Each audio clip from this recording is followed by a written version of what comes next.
Hello there, everybody. Welcome along to this impromptu one-shot episode of Talkin Con, a cup of tea with an Englishman in San Diego. My name's Len Sultana. Not in the usual setup position because, as it happens, I have the house to myself. So I'm able to set up a little bit closer to the router and also get myself nicely organized for today's show. And just a little bit more, like I say, impromptu, a little bit more informal than the usual episodes that we run. We're going to be talking about primarily the San Diego Comic-Con badge sale, which is going to be hotel sale, which is going to be taking place tomorrow on Thursday, the 11th of April, 2019. We're going to dive into things properly in about 4 minutes time at the top of the hour. Do spread the links about, do head to Twitter and Facebook and let everyone know that we're going to be talking about hotels. Ideally, what I wouldn't mind is any kind of references that you have to hotels that you have stayed at, any recommendations, any ones that you would like to remind people to avoid, because at the end of the day, there are some hotels out there which are a little bit problematic. So let's have a go into that. We're also going to dive into one or two of the topics of the recent announcements, including the shuttles, the hotel prices, the timing of the hotel sale. So we're going to dive into all of that. So please do jump in on the Q&A if there's anything that you want us to talk about today. By all means, we'll try and cover as much as we can in an hour. I'll pass on my thoughts on what we've been announced over the last 24 hours.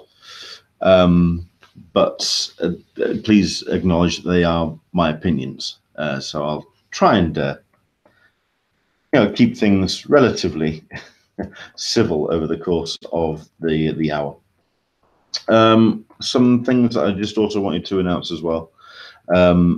Last week we had the monthly Patreon payout from our Patreon page. I wanted to say again to everybody who does donate, thank you so much indeed for all of your support. It's so appreciated, and it shows that you listen to what we do, and you appreciate the efforts that we all put in, and that you enjoyed the work and the content that we put up. Dan and Samantha have done some incredible stuff over the course of Emerald City Comic Con and the other convention that was a couple of weeks ago. San Diego Comic Fest as well. They brought to us some great content. The interview with Rob Liefeld was excellent. The Magdalene Visagio interview was excellent. It's just been fun to have the forum and the opportunity to bring these this content to our website, and we want to continue to do it, and the only way we can do that is through the donations of the Patreon. So thank you very much indeed to everyone who has chimed in. We are going to do our best to continue to posting stuff on the Patreon page, including content from Portsmouth Comic Con, which is coming up.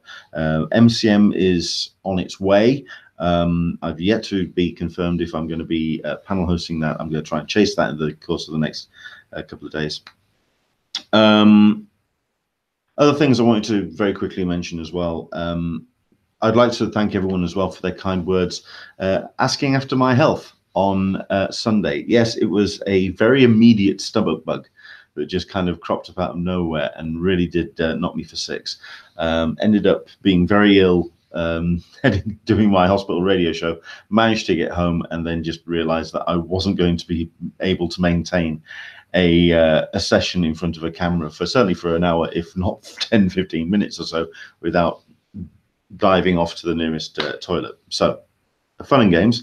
I'd like to, but feeling better now, and I'd like to thank everyone for their kind words regarding the show on Sunday. We are back to normal this week, 10 a.m. Pacific, 1 p.m. Eastern, 6 p.m. GMT, of course, on the Sunday on Talkin Con.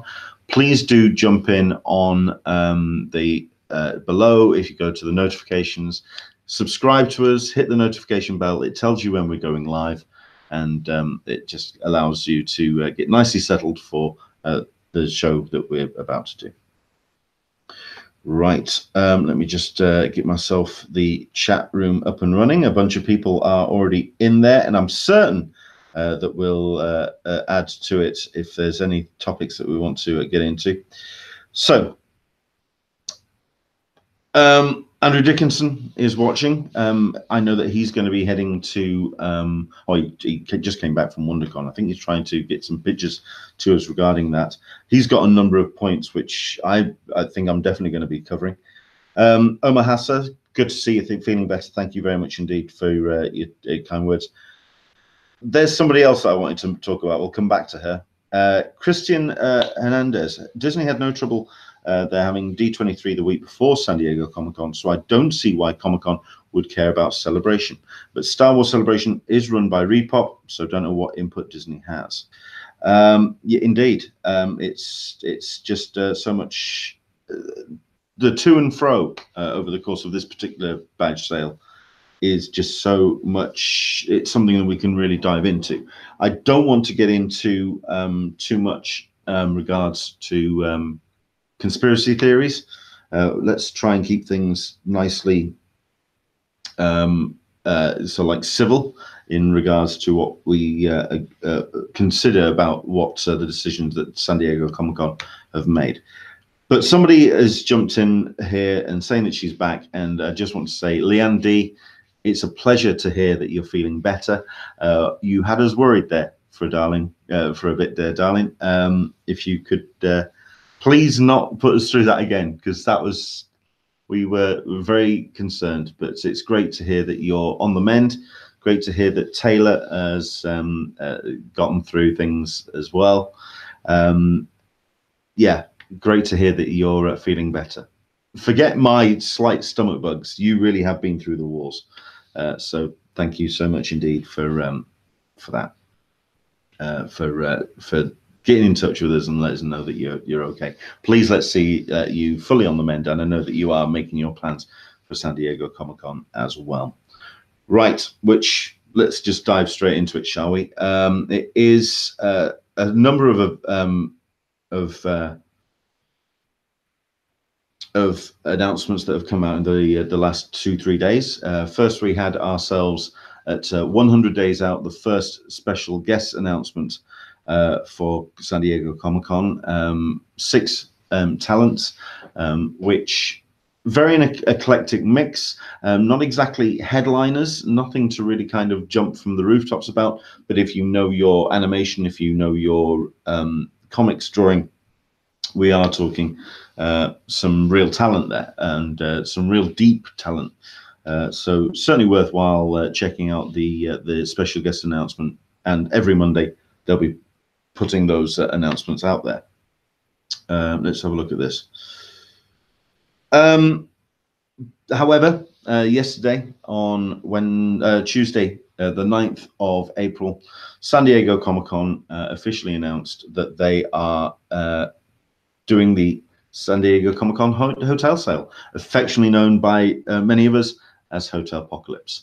It is taking the same format as last year, in which we'll be having a waiting room. This has been administrated by onPeak, and the idea is that everyone who is a badge holder and with a valid member ID for this year's Comic-Con has received or will be receiving an email with a link to allow you to enter the waiting room tomorrow, on Thursday, the 11th of April at 8 a.m. In that waiting room, you will also get the chance to have a look at a sample page to give you an idea of where all your chosen hotels and your options for that particular form you'll be able to quickly go through and work out where you need to be clicking and the choices that you want to make for the hotels that you would like to request for the hotel sale. I think the main thing that's kind of gotten everyone's goat straight away is the actual timing. 2 days of preparation to have a look at the room prices, what rooms are available. To be fair, there's not a massive change. There are 2 new additions to the hotel lineups, which include the very nice Intercontinental San Diego, which is on North Harbor Drive, opposite the Bayfront, opposite the B Street Pier. It's part of the Intercontinental range of hotels worldwide, which are very nice, very swish, very swanky. If you are thinking of treating yourself, it's one of those very posh hotels and expensive hotels that are going to be introduced to downtown. There is going to be there is a second one, which is a slightly cheaper hotel, another new hotel, which is the Moxie, located on 6th Avenue. And that's been introduced to the lineup. Taken out of the lineup are the Bristol Hotel, 4 Points by Sheraton, Dana on Mission Bay, which means there are no Mission Bay hotels this year, and the La Quinta Inn in Mission Valley. If you have stayed at any of those, please do jump in. Let us know if we're missing anything, or if any attendees are missing anything this year from those hotels. Let's have a look and see. I did post a conversion chart on the Convention Collective, on the post on my website, for those people that are not attending, or from the US, the UK attendees. Thankfully, the conversion rate is slightly better than has been in previous years. That has dropped, but the prices have still gone up. And it certainly gives an idea of the rise in price. You're looking anything between $8 to $37, I believe. It's the kind of margin that has been introduced. I don't see it being a massive hit for many people, because at the end of the day, once you start spending that amount of money on a hotel per night, it's a case of being hit over the head by a brick once, or being hit over the head by a brick 3 times. It's, at the end of the day, it's just very difficult to kind of look at. So let's, like I say, I am going to try and cover as many of the questions that you want to put in on the Q&A. By all means, any comments that you want to make, do jump in.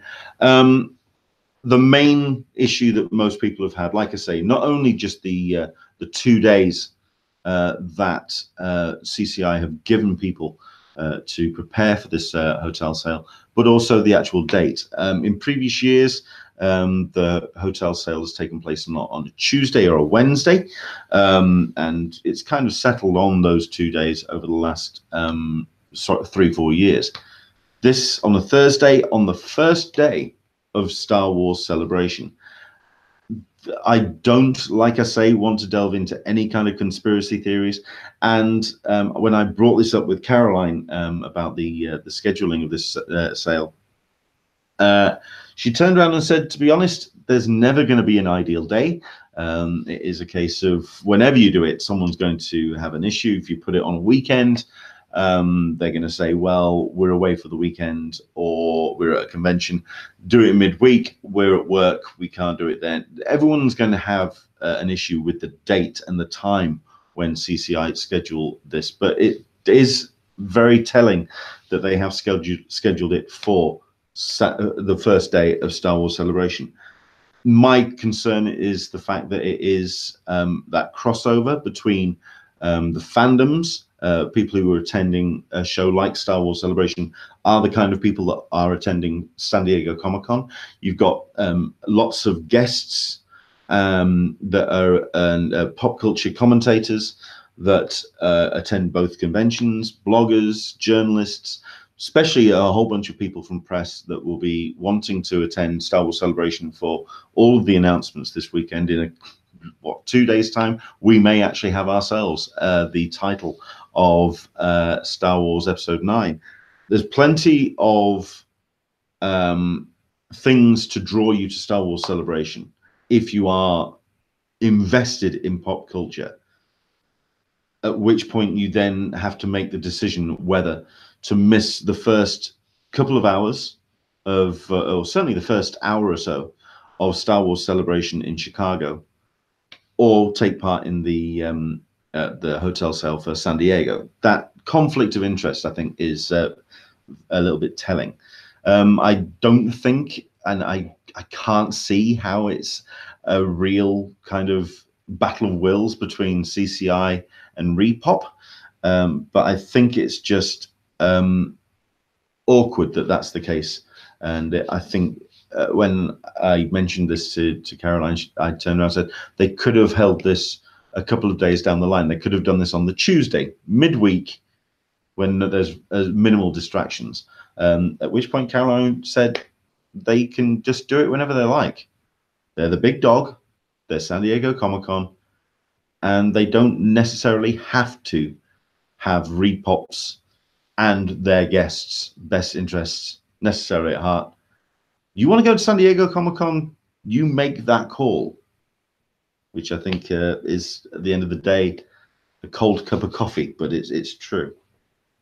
Let's have a look at this. A couple of comments. Omar Hassa, I'm so glad I have an Airbnb. Damien Wilkinson, aren't Airbnb banned in San Diego? Yes, they are, and yes, they're not. This is actually something that's in contention at the moment.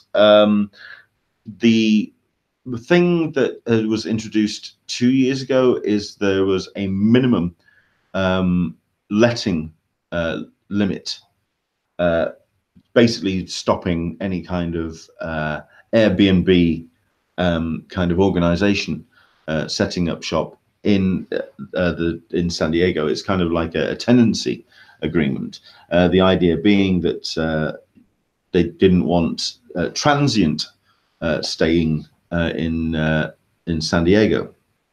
However, as far as I'm aware, that is currently on the table right now to be abolished, and will go to pass whichever direction the decision is made as of July. It's supposed to, I believe it's a decision that's going to be taking place within the next month to abolish that setup. To be fair, I think most people have been kind of working around the system to kind of still have Airbnb and do Airbnb setups in San Diego. So it's, while I think the intention was there from the council, people were still going to be doing Airbnb. So it's just the way it works. There is another Hilton being built that might be finished on time, but that's not on the list. Likewise, Karen Session is mentioning that the new hotel, the Guild, is not on the list at all. Cart Hotel, West Ash Street.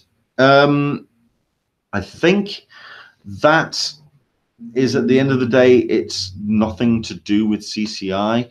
It's to do with the arrangement that the city of San Diego put to the hotels. The hotels don't necessarily have to take part in the hotel sale, so it's not a case of there's a hotel, it will automatically take part. If you have a look in downtown, there's a whole bunch of hotels, especially on the east side of Gaslamp, which don't participate. Which leads me actually on to the Moxie. It actually holds a unique place in that area of town for people to stay. So I think that's an interesting location for that to happen. Sarita P, wasn't it the 2 days notice last year? As far as I'm aware, yes, but it took place on I believe the notification actually went out on the Friday or the Saturday, and then it was Tuesday for the actual hotel sale. So while 2 days is, yeah, that's kind of what we've come to expect, certainly in recent years. The fact that it's been held into the Thursday, I think, is a definite change. Leanne D, I've never seen it on a Thursday, but never, you're right, never the right day for it. Karen Session last year, notification came on the Friday with the sales schedule for Wednesday. I knew it was something like that. So there we go. They should still give more warning than 2 days. Yes, I agree. But you would still be as stressed at 2 days as you would be at a week and a half. you would still be anxious about the hotels that you want to get. At least it's a sharp relief, and you have to think and make a decision quickly about the kind of budget and prices that you want to pay for the hotels that you want. You do have s06e25 cheap and close is my goal, which does kind of lead me on to the other announcement that came out at exactly the same time as the hotel sale, which is the shuttles.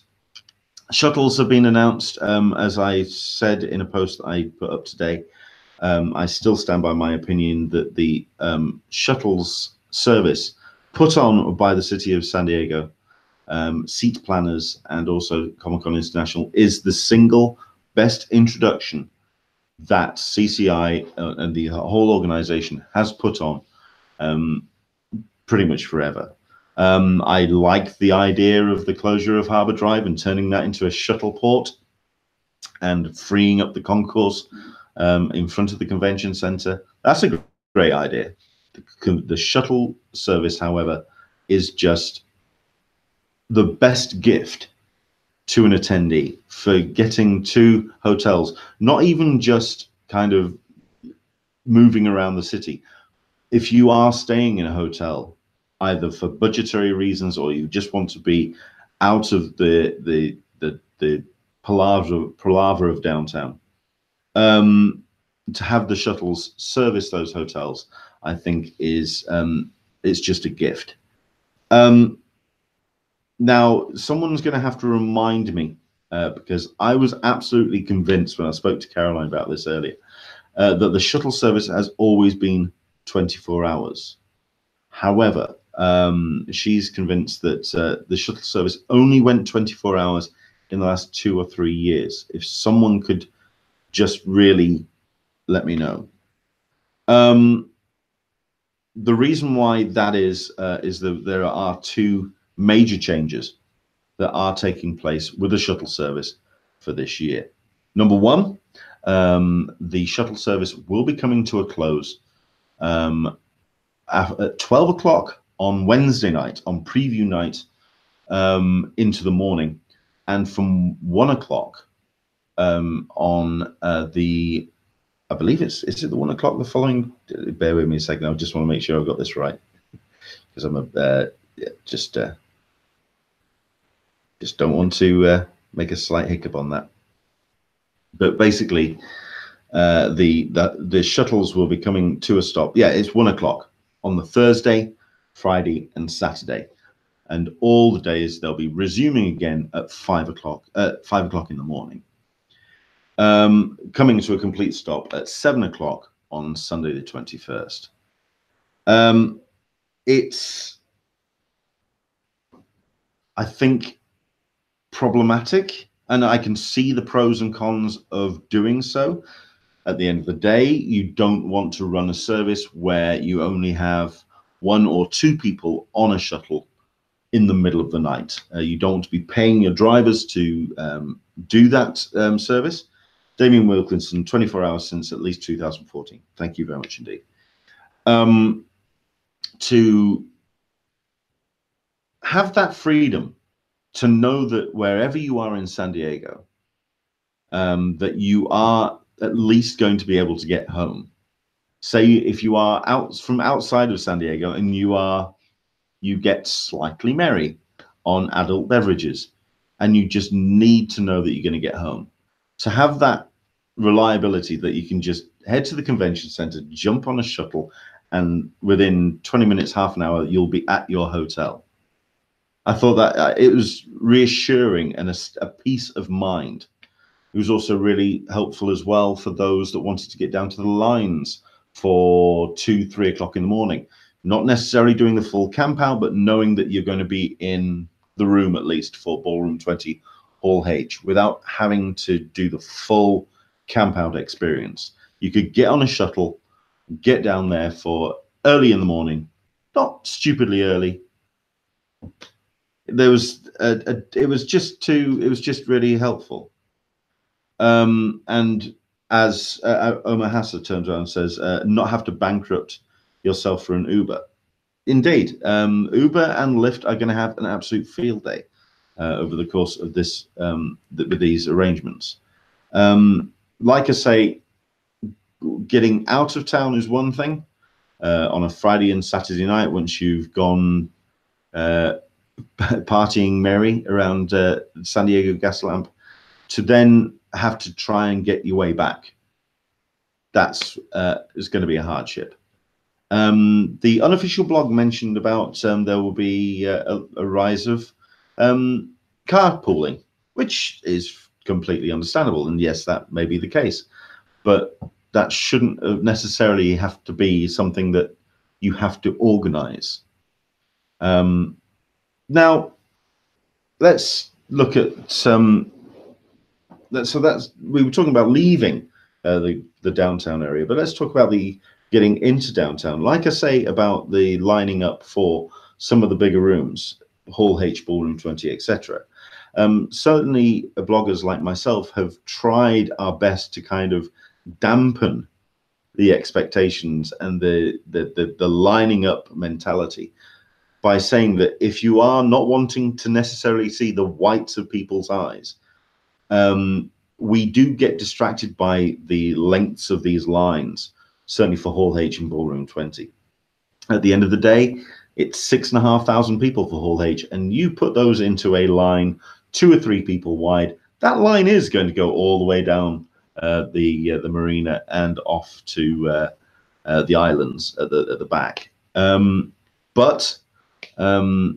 you compress those down, you're talking a good couple of thousand in that line. If you want to make sure you're in the line for itself, you did look at anything between 2 o'clock and 5 o'clock in the morning to make sure that you were in that line. Certainly for Saturday, that's a little bit more problematic, and certainly for 2010, when you've got Marvel returning, that's a whole other ballgame. But we were trying our best to temper that, and getting the shuttle from your hotel to down to the convention center, just as that light was breaking over the horizon, it provided a sense of security. Now you are going to have to make your choice. You're going to have to make that choice of camping out overnight or getting down there at 5 o'clock, 5:30, 6 o'clock and missing a chance. That's the choice. So there we go. In regards to the shuttles, I believe it's down to a number of factors. Number one, the drivers. You don't want to be paying them 24 hours when you're only going to be picking up 2 or 3 people over the course of one service. Having them driving miles out to Mission Valley with only 2 people in the back, it's an expense, and I can understand that. I also think the cancelling of the downtown ones were driven by the drivers having to face the compressed traffic with the closure of Harbour Drive East.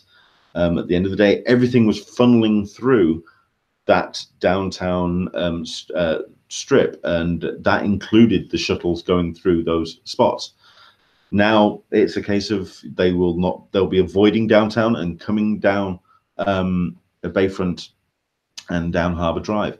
It makes things and the timetables for the shuttles more reliable. I understand it. It's just very problematic for this reason. For this reason alone, and it was the first thing that Caroline mentioned. ADA. I know that ADA and some people that use the ADA services, some people think that they do demand a lot from the convention. At the end of the day, they have the right to. They are physically disabled to get from A to B. People who are in wheelchairs, people who are in crutches, people who have difficulty moving through a crowd to get from the convention center to their hotel. There is going to be a service where you can call them, but that is only going to run when the shuttles are running, which means they're going to do a diversion to a location, which will stick another half an hour on your trip down to the convention center. It's an inconvenience. The convenience of the shuttles for ADA was paramount. I think it's just something that was my camera down. Bear with me a second. Oh dear me. Thank you for pointing that out, Andrew. Let me just see what's going on.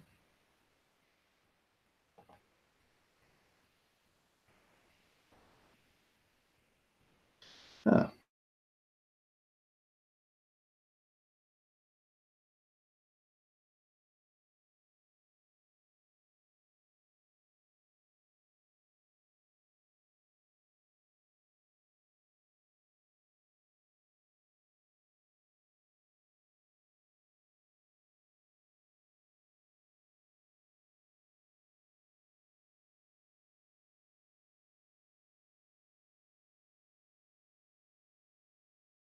So let me see if I can switch to the webcam on here. Ah, okay.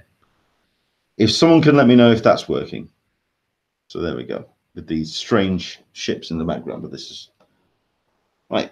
Ah, I apologize for that. I have absolutely no idea why that stopped. Sorry. Right. I'm also just going to check if that's actually working. I hope it is. Fine now. Okay, that's good. All right. Sorry about that. So yeah, this got a little bit awkward.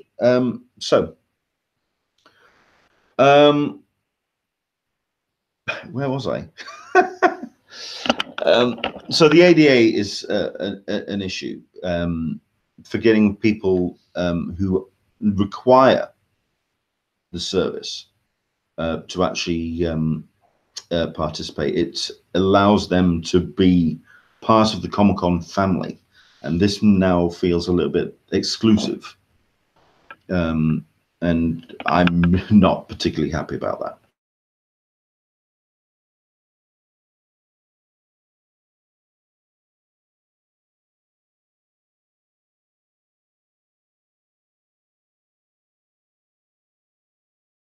Indeed, the first couple of years we did have to rely on them. So yeah, I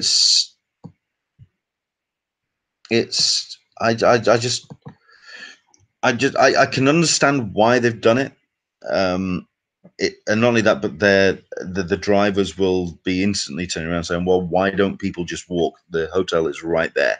There are some hotels which it kind of makes a bit of sense.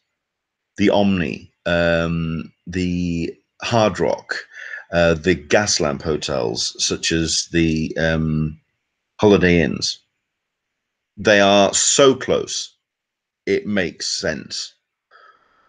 The Manchester Grand Hyatt is a fair old trek down that drive. It's a walk, and if you can't walk, it's an effort. So I just find it problematic. The other thing that people haven't noticed as well is that I suspect that there's the stop that's missing, or the series of stops that are missing, which were the ones that were located to the rear of Petco Park, just on the other side of the harbour side, Harbour Drive cross bridge, which also coincided with the large off-site event held in the Petco Park parking lot.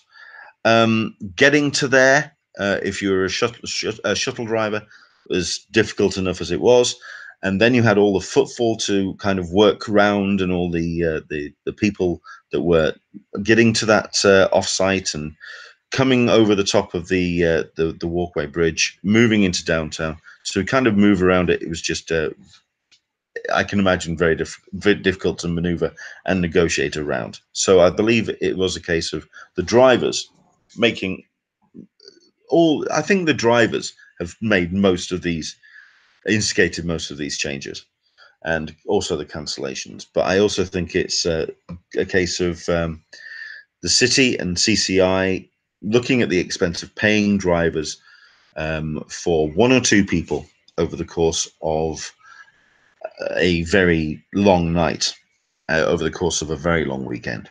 week. Karen Session, I loved the shuttle. However, I experienced a lull in service around midnight at Hotel Circle. The excuse given was shift change. Yeah, and I also imagine those new drivers were like, right, okay, I've got to do this now. I have drawn the short straw in doing this shift. Yeah, that's it's. I really do think it's the drivers that have made the biggest contributions to these changes. So there we go. Right. Certainly, I want to talk to the people that are online at the moment and talk to us about the hotels that you are A, aiming for, and B, the ones you've stayed in. Can you give us a short one-sentence review of the hotels that you've stayed in? I know that a number of people watching have stayed in the Manchester Grand Hyatt. A number of people have stayed at the Marquis Marina. A number of people have, of course, stayed in the Bayfront, the Hilton. Jump in. Let us know what you think. Let us know if any of these hotels have made any changes recently. One of the traditional comments is about the Hard Rock. People wanting to stay nice and close to downtown and stay in something a little bit more contemporary life to it. And the Hard Rock Hotel certainly implies that lifestyle. However, it does have a full working nightclub inside, and from all account, the walls in the Hard Rock are incredibly thin, and you just kind of do get the wondering why you're paying for this hotel when you are being kept up all hours by the nightclub. So let us know what hotels that you have stayed in, and what your thoughts on the hotels that you are aiming for. Are you aiming for an upgrade? Are you aiming to get a bit closer? What's your take on it? Andrew Dickinson stayed in the DoubleTree in Little Italy. Nothing wrong with it. You get a free cookie. Yeah. I've stayed at the hotel, the DoubleTree here in the UK. They starting to do the free cookie thing here as well, and very much appreciating that. So yeah, that's cool. Karen Session. Oh, hang on a second. Stayed at the HBF. I don't know which one is that. HBF. Okay. Andrew Dickinson, Firth on Fifth, nice apartment. Damien Wilkinson, aiming for the Omni. Always end up at the Town and Country. Great hotel next to the mall. Trolley is very convenient. Yeah. The Hilton Bayfront. I do apologize. I don't know why I know that didn't twig. The location was great, but the room was dated. It's not on my list this year. I find that interesting. I know that the Hilton Bayfront did put a lot of effort into making renovations over the last 12 months, 18 months. So I think if you stayed there last year, the room standard that you had last year is what you've may experience in 2010. Okay, 2019, sorry. Yeah, for myself, the Holiday Inn Gaslamp, I stayed in. I liked the convenience. I liked the location, and I'm a fan of it. So it's a great place to stay. Betsy Woodham, the Western Gaslamp was great for Conan. Well, yes, nicely convenient, of course. You can just step out of your hotel, walk up the road, and there you go. It's right there.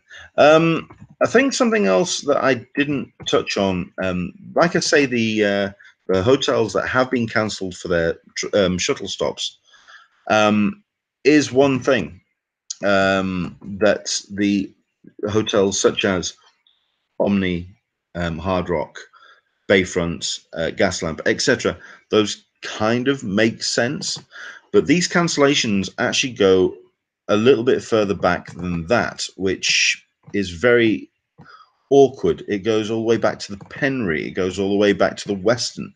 These have been cancelled, and this is really kind of awkward. I'm going to Omar Hassa. It looks like Conan isn't coming back this year. We found out early and have found out earlier the last couple of years that Conan is coming to San Diego Comic-Con.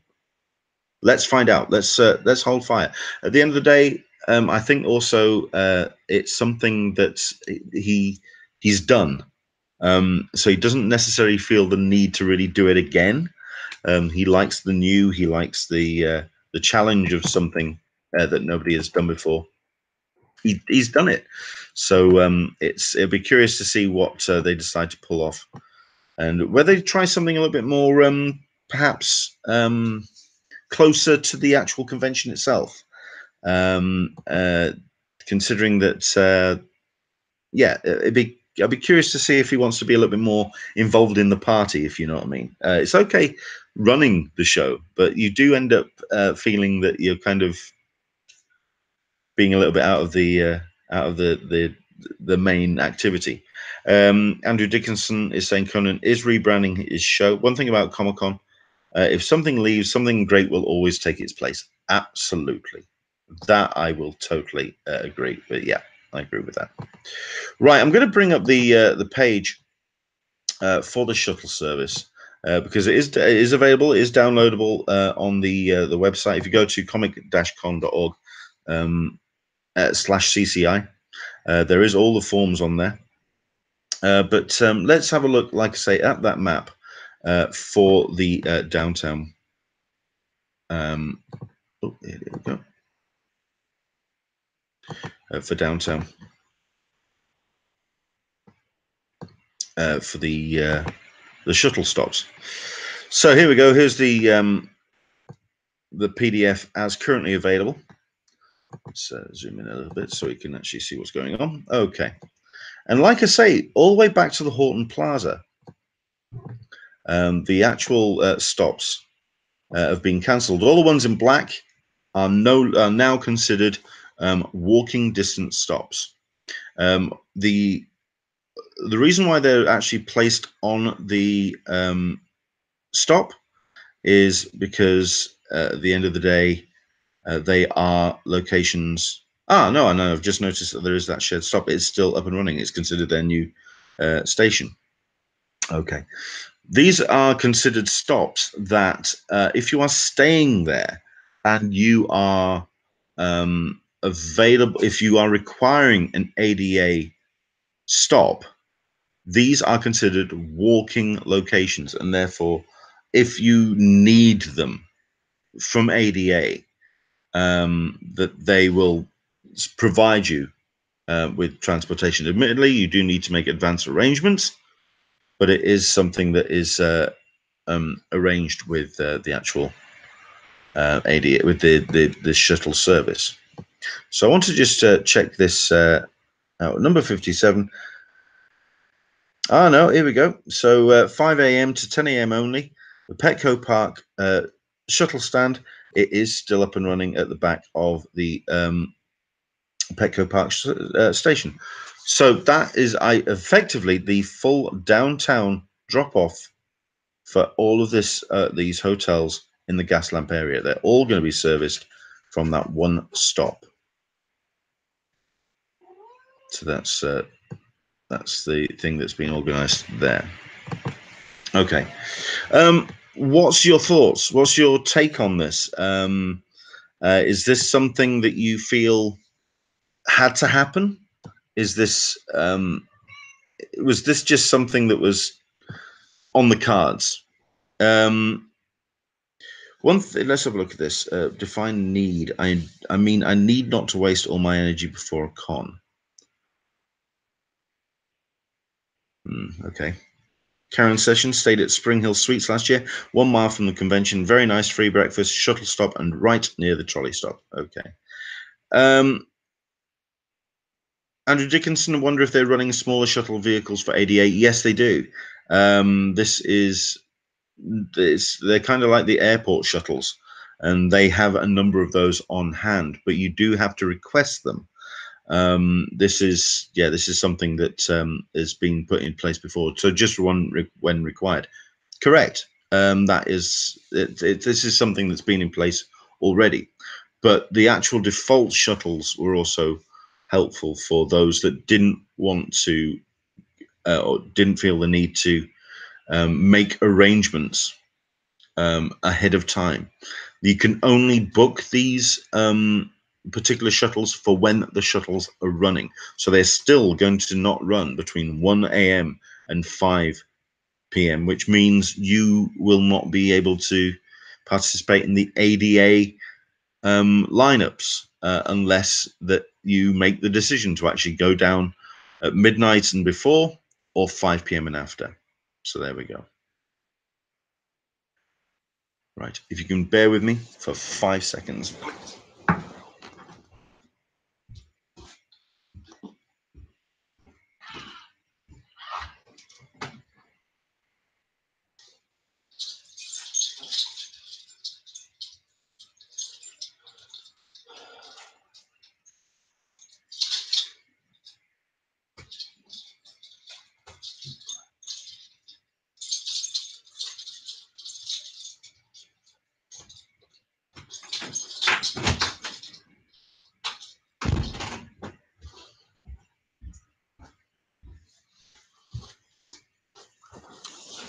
Told you this was impromptu.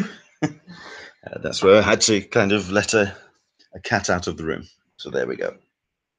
Right. So any other comments? I mean, I think we can pretty much wrap this up because we've talked about the main things. I know that Andrew Dickinson had some real issues in regards to the getting down to the convention center in time for your wristbands. Certainly on preview night.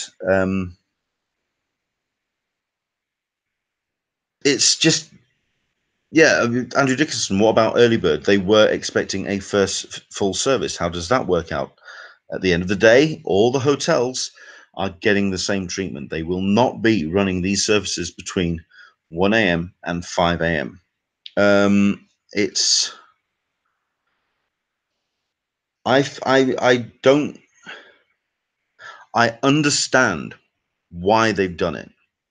I understand financially, on a logistics level, why they've done it. It's just disappointing for those that relied on that service, and also the fact that people are now going to have to make additional choices without that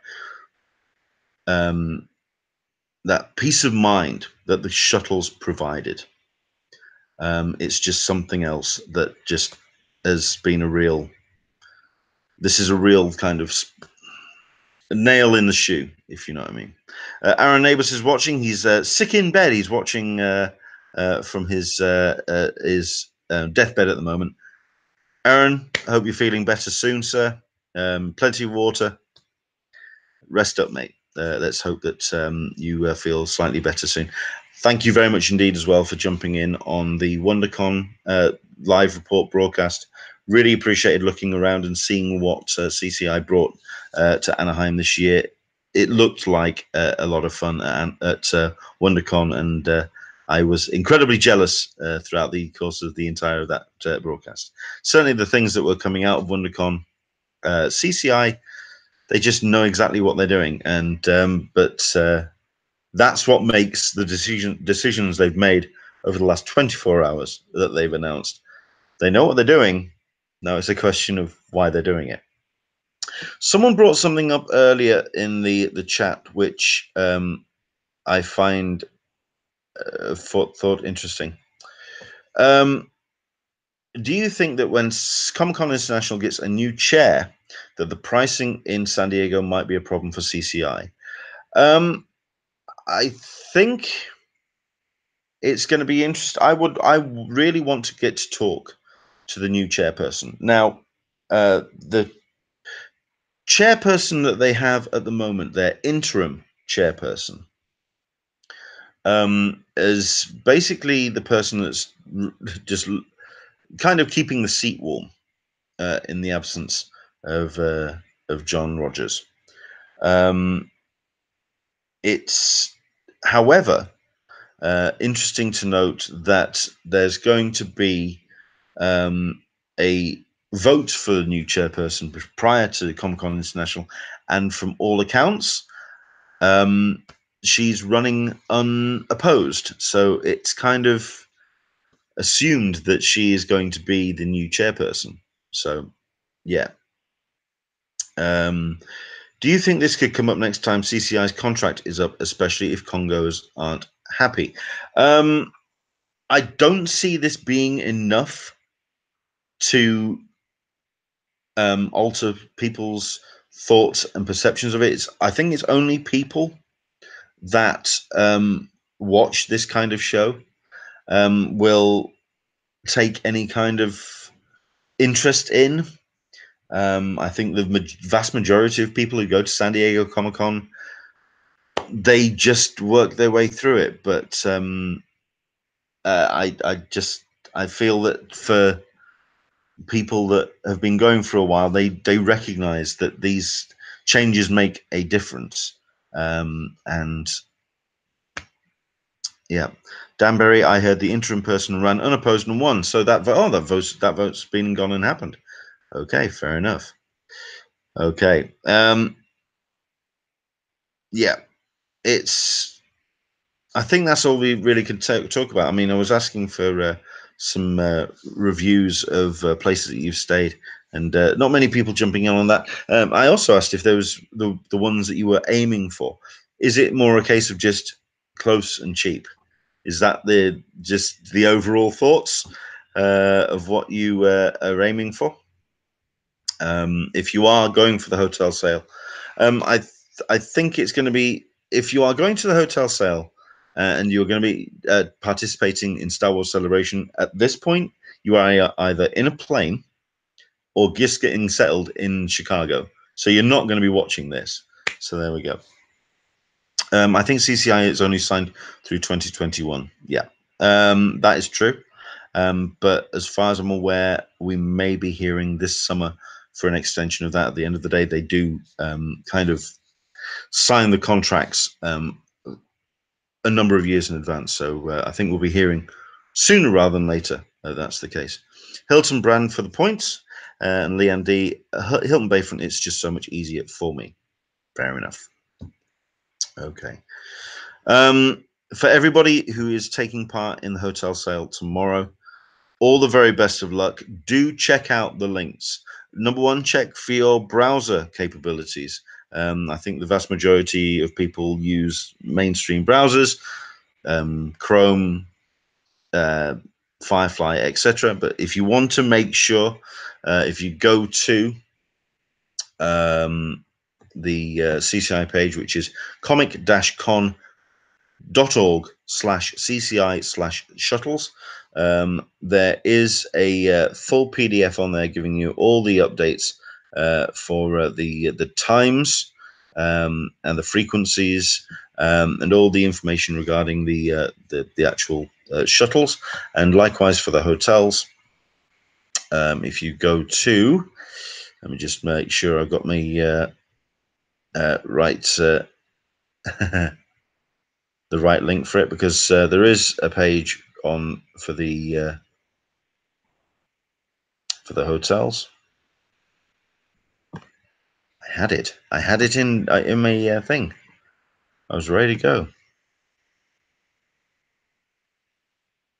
Bear with me a second. Let me see if I can find it.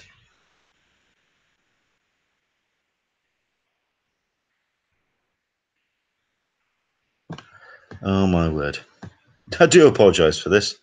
I just wanted to make sure I got the right link right, and I'll also post it in the Q&A as well, so people can try this. But make sure your browser's all up to speed, and also do check out the sample page from CCI onPeak as well. There we go. So we've got the browser check, which makes sure that your browser is compatible. Which I'm now going to post in the Q&A. And also, you can check the actual sample of the page, the actual form. There we go.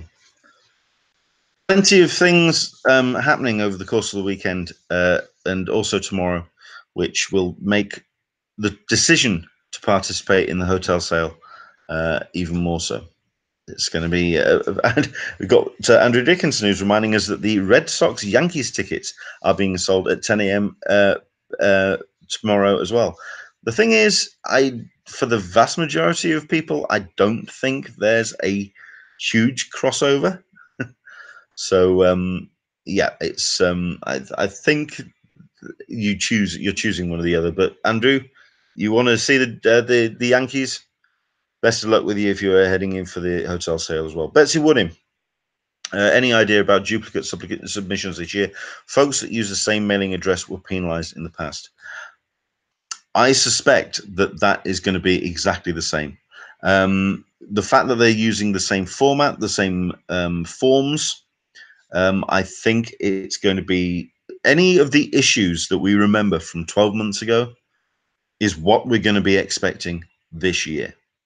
So multiple mailing address penalization, I think, is on the cards.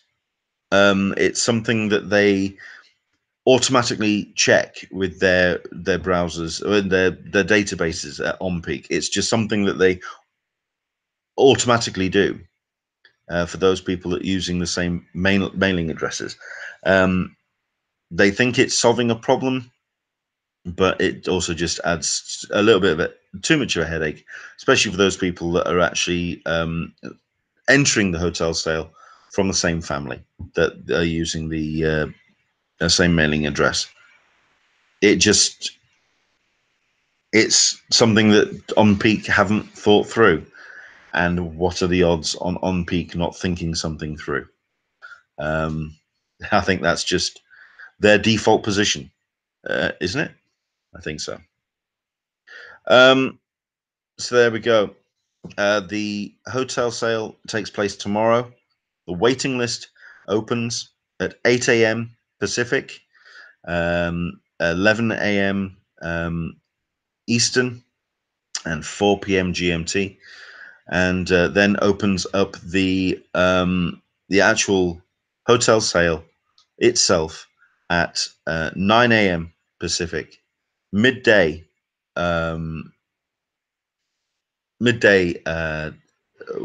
East Coast, and also 5 p.m. GMT. From all accounts, it is the same situation and the same setup as last year, in that there are no held positions once you enter the actual sale. It's not like the badge sale. Nothing is held, and it is all sorted and organized from the moment you submit the form, not from when you enter the waiting form, which means it is a case of you have to be fast on your fingers just to make sure that you get to land that hotel room, those highly prized hotel rooms that you're wanting to get. Omar Hassa, if so, and if you can, Congo is usually in bed a bit earlier. Might be easier to get a room a little further away, but you're on the shuttle route. Just some food for thought when making your choices. So there we go. Andrew Dickinson, so we will get to know if we succeed just after Easter. That sounds about right. You're looking at around the same kind of timetable, but I think they may organize things over the course of the Friday, early Saturday. So you're looking at Monday, Tuesday, when you'll be starting to receive emails. So that should go. Leanne D, good luck, everyone. I've worn myself out for the day. Need to go rest. Go, lie down, sort yourself out. Leanne, it's been a pleasure having you on the show and joining us. So there you go. Hopefully you will land the hotel room that you are wanting. We're going to go into a little bit more of a deep dive on how the actual sale has gone. That will be on Sunday. So yeah, it's going to be a case of the best of luck to everyone taking part in the show, in the sale, and yeah, best of luck to everyone. Karen Session, we've got a troll. Yes, we have, and I've already deleted, and I think I'm going to be reporting him. So yeah, there you go, and he's gone. Right, take care. Enjoy the rest of your weekend. If you are heading to Star Wars Celebration, or if you're there already, have yourself a great weekend. If you're taking part in the hotel sale, all the very best. And you can see me once again on the Talkin Con Cup of Tea with Englishman in San Diego. That's this Sunday, 10 a.m. Pacific, 1 p.m. Eastern, 6 p.m. GMT. From us to you, we'll see you soon. Bye-bye.